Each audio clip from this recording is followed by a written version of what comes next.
നമ്മളിപ്പോൾ ഉള്ളത് ഗ്രോസഫീൽഡ്ബർഗ് മൗണ്ടൈൻ്റെ ടോപ്പിലാണ്. മൗണ്ടൈൻ ടോപ്പിൽ നിന്നുള്ള വ്യൂ മാത്രമല്ല കേട്ടോ, നമുക്കിവിടെ ഹൈക്ക് ചെയ്യാൻ പറ്റും. നമുക്കിവിടെ ഒരു പാർക്കും അവൈലബിൾ ആണ്.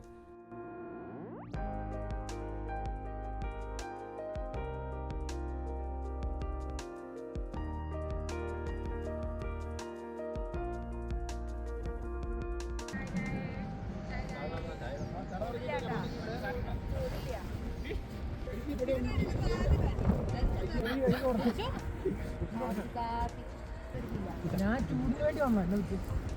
ഇത് തണുത്തിരിക്കണ്ട.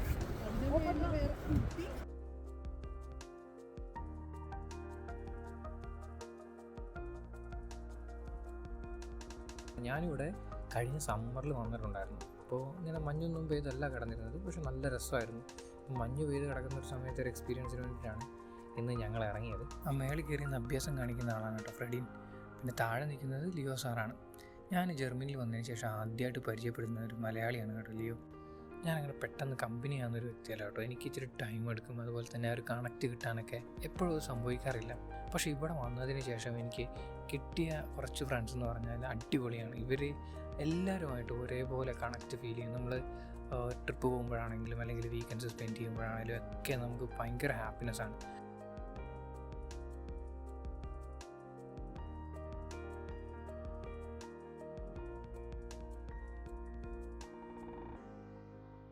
ആളുകൾ സ്കീ ചെയ്യുന്ന കാണാൻ വേണ്ടിയിട്ടാണ് കേട്ടോ ഈ ചാടി പോകുന്നത്. എളുപ്പവഴിക്കാണ് ഇതിലേ വന്നത്. മഞ്ഞൊക്കെ ആയതുകൊണ്ട് ഇച്ചിരി റിസ്ക്കാണ്, പക്ഷേ നമ്മൾ നോക്കി വന്നു കഴിഞ്ഞാൽ നമുക്ക് വരാനായിട്ട് പറ്റും. ഗ്രോസഫീൽഡ്ബർഗ് എന്ന് പറയുന്നത് ടാലൂസ് എന്ന് പറയുന്നൊരു ലോ മൗണ്ടൻ റേഞ്ചിൽ തന്നെ ഏറ്റവും ഉയരം കൂടിയ മൗണ്ടനാണ്. അപ്പം അതുകൊണ്ട് തന്നെ ഇവിടെ നല്ല തണുപ്പാണ്. പക്ഷേ ജർമ്മൻസിൻ്റെ കാര്യത്തിൽ അവർ ഈ തണുപ്പൊന്നും അവർക്കൊരു പ്രശ്നമേ അല്ല. കഴിഞ്ഞ സമ്മർ ഞാനിവിടെ വന്നപ്പോൾ എത്രത്തോളം ഇവർ ആക്റ്റീവായിരുന്നു അതിലും ഒരുപാട് മുകളിലാണ് ഇപ്പോൾ. കാര്യം ഇപ്പം ഹൈക്കിങ് മാത്രമല്ല, മഞ്ഞുള്ളതുകൊണ്ട് സ്കീയിങ് കൂടെ ചെയ്യുന്നുണ്ട്. ഇതാണ് സ്കീയിങ് ചെയ്യാനുള്ള ഏറ്റവും കൂടുതൽ സ്പോട്ട് ഇവിടുത്തെ.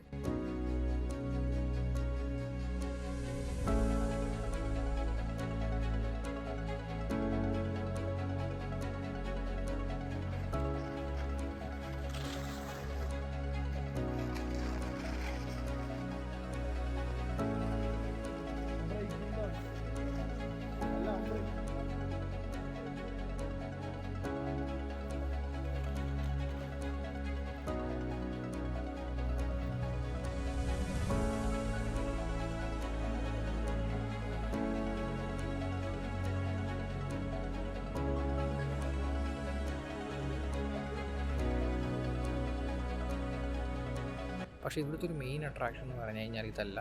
നമുക്ക് അപ്പുറത്തൊരു കിടിലം വ്യൂ ഉണ്ട്. അതായത് ഈ മൗണ്ടൻ്റെ ടോപ്പിൽ നിന്നുള്ള വ്യൂ എന്ന് പറയുന്നത് തന്നെയാണ് ഇവിടുത്തെ ഏറ്റവും വലിയ അട്രാക്ഷൻ.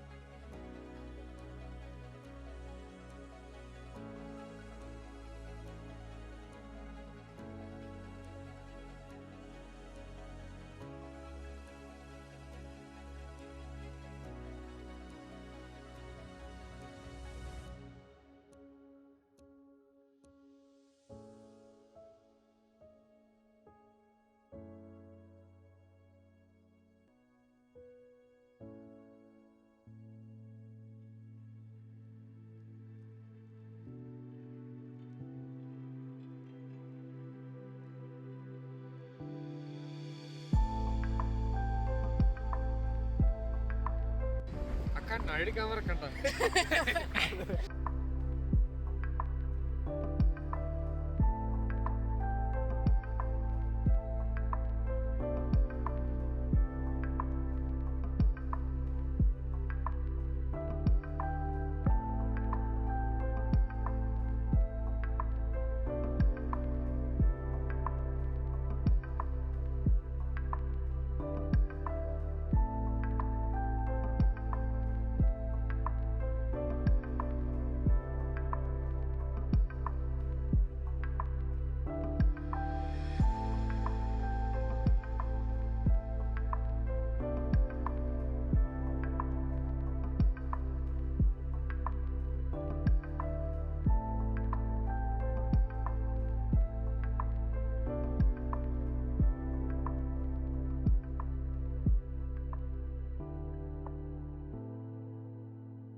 ഇല്ല അങ്ങനെ ഞാൻ ഗ്രേഡ് ചെയ്യാ 10-10.